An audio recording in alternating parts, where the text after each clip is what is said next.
As the wind rushes off the ice shelf onto the sea ice, it accelerates to 120 miles an hour, creating what's known as a katabatic storm.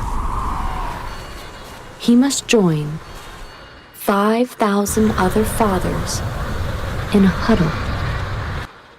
It's one of nature's greatest spectacles, but we're just beginning to understand its mysterious power.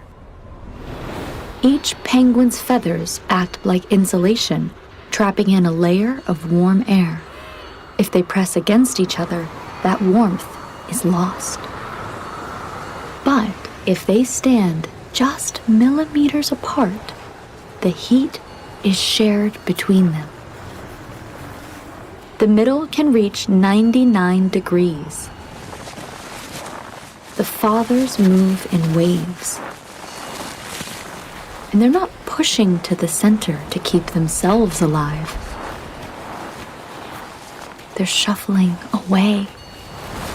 So even late arrivals, like Dad, get their turn in the warmth. Because each takes only what they need, they all win.